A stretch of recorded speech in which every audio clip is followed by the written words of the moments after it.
All right, what's the next question? Question 4. There are 2 trains. 2 trains, got it. They both leave different stations at the same time. Exactly the same time? I guess. That's what the book says. How do they know it was exactly the same time? Maybe they sent telegraphs? Okay. Keep reading. One train was traveling at 30 miles per hour. The other train was traveling at 20 miles per hour. Why were they going so slow? The book doesn't say, Kyle. Why not? This is important information. How am I supposed to help you with your math homework if they don't give us all the facts? I think the book only tells us the things we need to know to answer the problems. At least it would if you let me finish reading. Okay, sorry. After 2 hours, the trains passed each other. How far apart were they when they started? Hard to say. No, actually, impossible to say. What do you mean? You don't know how to do these problems? I would if I had more information. As it stands, I can only make a guess. But they gave us the important stuff. How long it took, how fast they were going, when they started. What, you can't solve the problem without knowing which way the wind is blowing or something? Don't get all huffy with me. I just need to know stuff like how long does it take for these trains to get up to speed? Is the track straight?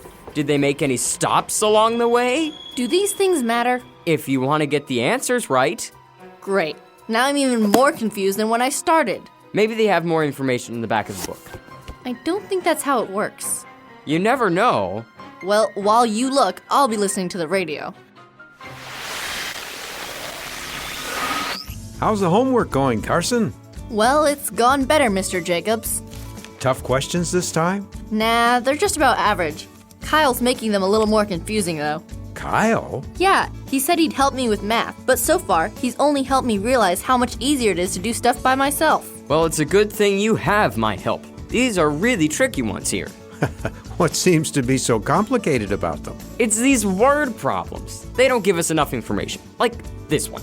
If you dig a hole and it takes 3 hours, how long will it take to dig half a hole? 1.5 hours? No, it's a trick question, Mr. Jacobs. Half a hole is still a hole. There's no such thing as half a hole. See what I mean? That's actually a good answer, Kyle, but I don't think it's exactly what the book writers meant. Well, if they want us to give a certain answer, they need to make themselves more clear. I agree, but I think a little common sense might be in order here. Common sense? Yes.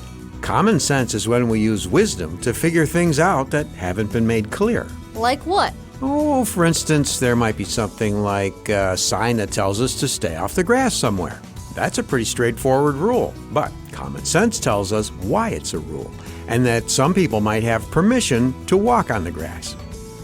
So like if my mom tells me not to rock in my chair, she's not saying that I can't rock in a rocking chair. And like, if the radio isn't playing a program, that doesn't mean it can't. I'm not sure if that's common sense technically, but you can start it up if you want. Great!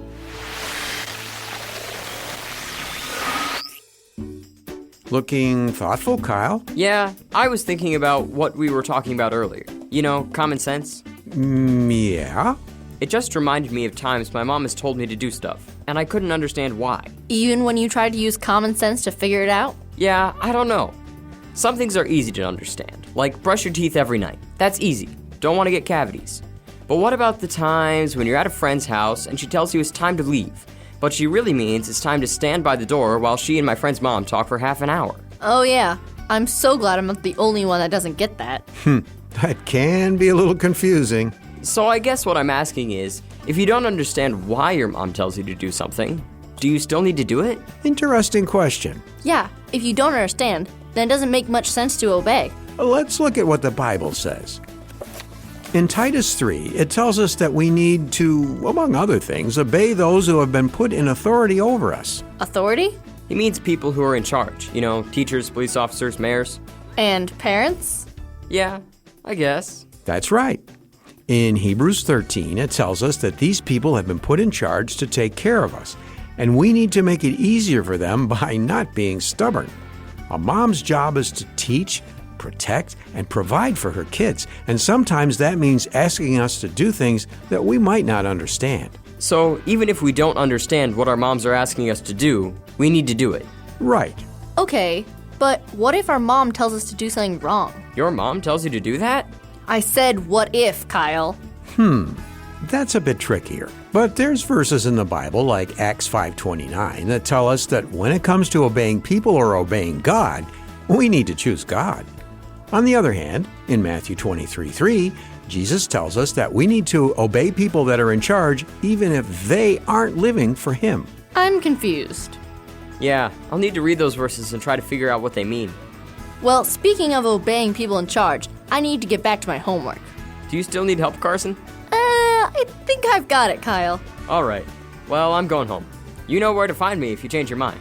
See ya. Bye, Kyle. Nice use of common sense there, Carson. Thanks. Want me to turn off the radio? I've got it. Thanks, though.